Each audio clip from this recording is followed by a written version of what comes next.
Hello everyone, welcome back to today's story. In this episode, when Alex's company faces its darkest days, debts piling, clients vanishing, and his spirit nearly breaking, Tuna makes a quiet, life-changing decision.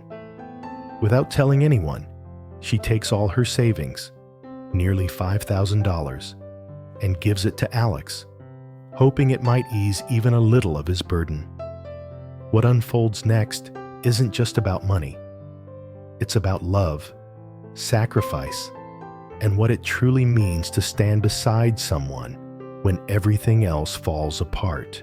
Stay with me until the end, because the message hidden in this story might just change how you see love and resilience. And don't forget to subscribe to help us reach 10,000 subscribers. Your support truly means the world to us. Morning light trickles softly through the bamboo curtains, painting pale gold lines across Tuna's face. She sits quietly by the wooden table, eyes lost in thought, the scent of morning tea swirling around her like a thin mist. On her laptop screen, the comments section of her latest video keeps flashing with new notifications. Warm words, encouragements, hearts, and smiley faces from the audience. She smiles faintly, typing a soft reply. Thank you, everyone. Wishing you all a peaceful and warm day ahead. Her voice, when she records her short morning message, carries the same calm warmth, the kind that soothes, the kind that hides storms beneath, because lately, life hasn't been easy. The company Alex worked so hard to build is collapsing under the weight of a scam. His eyes, once bright with ambition, now seem dimmed by sleepless nights. The thought alone makes Tuna's chest tighten. She turns off the camera, sighing deeply. The quiet of the room presses close, broken only by the ticking clock and the soft breathing of little Henry, still asleep in the next room. Tuna runs her hand along the edge of the new table and chairs. Alex's gift, delivered just yesterday. The delivery man had smiled, saying, "Uncle Alex transferred the full amount already." Tuna had stood there for a long moment, watching the light reflect off the polished wood. It felt symbolic, something new replacing the old. Yet behind that gesture, she could sense Alex's silent struggle. Buying her a gift, even when his company was drowning in debt, that was just who he was. Too proud, too giving, too unwilling to show weakness. Now, as she folds Henry's little clothes and hangs them near the window, her thoughts run like a restless river. Should she tell Alex about the stranger who showed up that night? The man with the cold eyes and threatening words? If she told him, he'd only worry more. He's already carrying too much. So she decides to bear it quietly, convincing herself that silence is its own kind of protection. Her phone buzzes, a message from the factory manager reminding her that a new shipment is due next week. She inhales, grounding herself. Life doesn't stop for worry. She needs to work, to help, to be the steady force Alex can lean on. After breakfast, Tuna ties her hair back, ready to head out. The sun has risen fully now, spilling golden warmth across the village road. She decides to drop Henry off at Mrs. Tang's house. The old woman misses him dearly. When she arrives, Mrs. Tang greets her with a radiant smile. "Oh, Henry, I've missed this little one so much," she exclaims, scooping the boy into her arms. Henry giggles, burying his face in her shoulder. Tuna hands over a small bag of milk and fruit. "I'll just be at the cornfield for a bit. Please keep an eye on him, Auntie." Of course, Mrs. Tang replies, patting her hand. Don't worry. Go handle your work. As Tuna walks toward the field, a cool breeze brushes her face. Rows of corn stretch out before her, each golden ear glowing under the sun. The field feels alive, swaying, whispering, promising. She starts picking, her fingers moving quickly, mind wandering between past and future.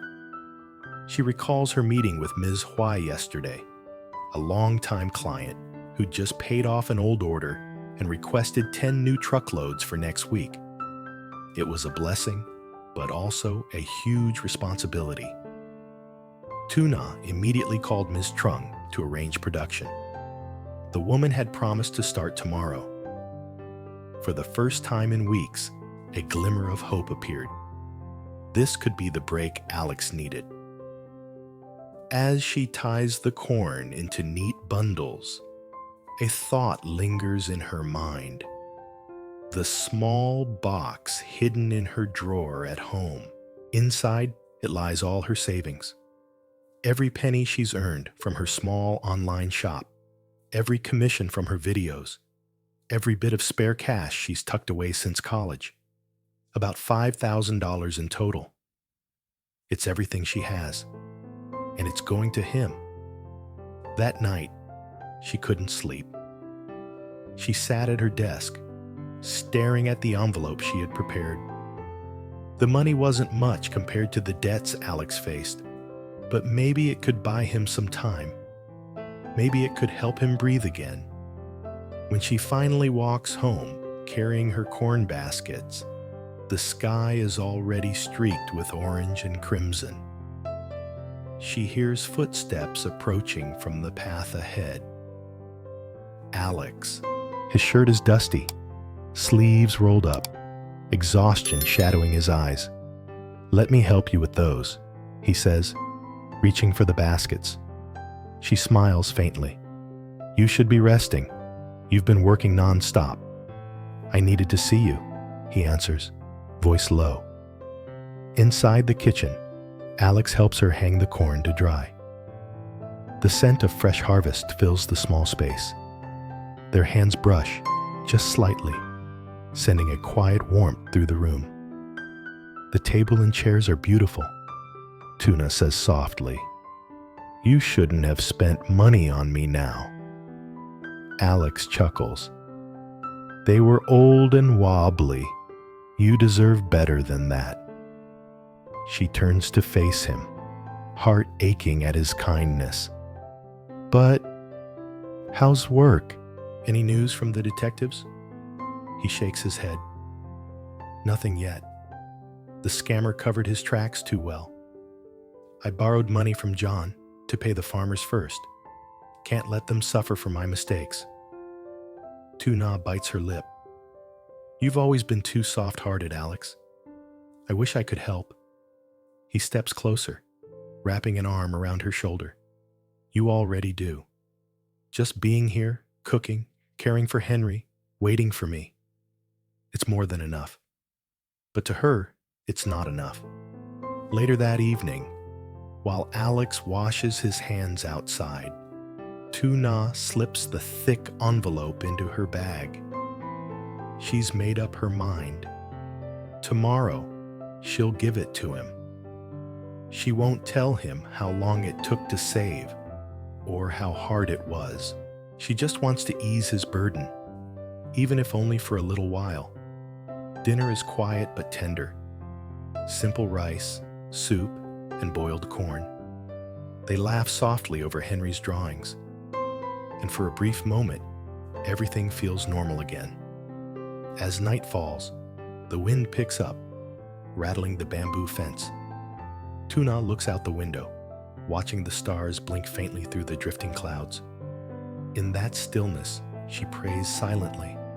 Let him overcome this storm. Let this small act of mine matter. Outside, Alex stands under the dim porch light, his face half hidden in shadow.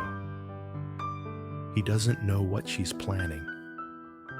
He only knows that, somehow, every time he's near her, the chaos in his mind quiets.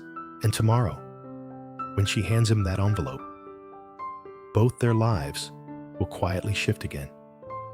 The next morning arrives with a haze of silver fog curling above the fields. Roosters crow in the distance, and the faint smell of wet earth fills the air. Tuna wakes before dawn, heart pounding, unable to shake the weight of the envelope hidden inside her bag.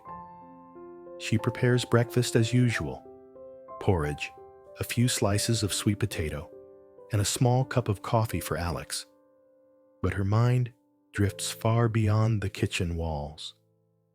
When Alex steps out from the room, his hair still damp from washing, she's sitting by the wooden table, fingers nervously tracing the grain. "You're up early," he says, smiling. "Couldn't sleep," she admits softly. "Too many thoughts." He sits across from her, sipping the coffee she just poured. "About work again." Tuna hesitates. She looks at him, really looks. The tired eyes, the faint stubble, the man she's seen break and rebuild himself countless times. "Alex," she finally says, reaching into her bag, "I know things are hard right now. I want you to take this." She slides the envelope across the table. Alex blinks, confused. "What is this?" "Just open it." He tears the edge carefully, and his hands freeze as a stack of $100 bills appears. His eyes widen. "Tuna, what? This is your money?" She nods quickly. "It's my savings, everything I've put aside these past years.